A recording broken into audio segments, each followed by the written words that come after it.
Bazzecole filosofiche di Sara Trevisan.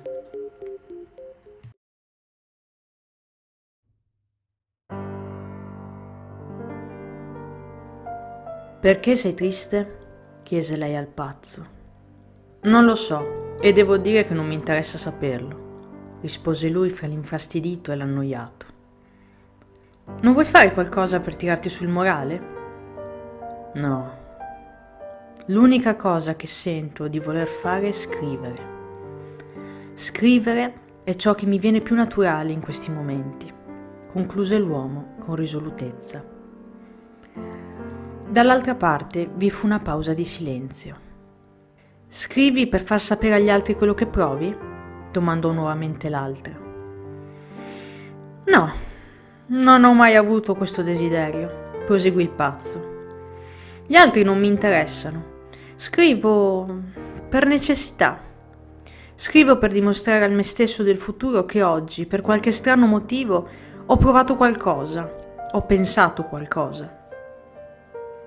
Capisco. E come mai gli altri non ti interessano?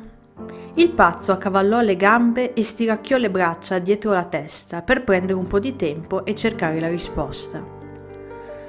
Perché non possono capirmi? Hanno i loro problemi piccoli e mediocri di chi ha smesso di dialogare col proprio spirito.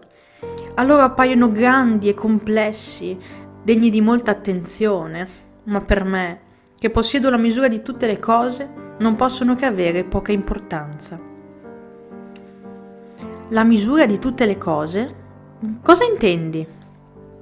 Sì, possiamo valutare una cosa perché abbiamo due punti di riferimento opposti agli antipodi, coi quali metterla in comparazione.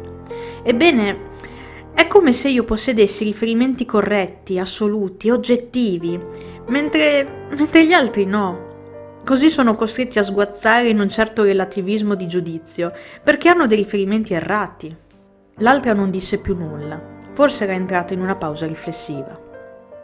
Eppure, riprese il pazzo, come se non fosse rimasto soddisfatto della piega che aveva preso il discorso. Eppure in questi momenti, più che mai, ti verrebbe voglia di gridare forte la tua disposizione per riuscire a richiamare l'attenzione di un salvatore. La sua interlocutrice colse immediatamente la palla al balzo e tornò a chiedere: come lo immagini il tuo salvatore? Uguale a me. Come mai? Aspetta, fece il pazzo prendendo tempo. In realtà, uguale e allo stesso tempo diverso. Perché non potrei accettare di essere accompagnato unicamente da me stesso, ma avrei comunque bisogno di quella comprensione così profonda che solo io potrei garantirmi.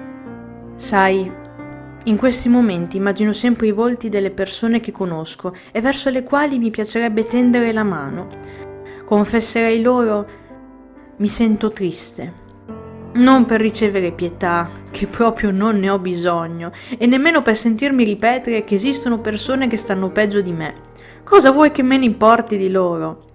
No, glielo direi per ammirare la loro reazione, i loro occhi divenire simili ai miei, due specchi dolorosi e incrinati dai nemici del tempo. In quel riflesso, in quel connubio sublime e intimo di due realtà che si riconoscono e si comprendono, proprio lì e solo lì io scoprirei la mia pace e sarei a posto così. Gran brutto affare la solitudine degli spiriti grandi, incapaci di essere come gli altri. Poi il pazzo si girò verso l'altra e sorrise malinconico. Grazie, sei stata davvero una buona amica, bottiglia di gin.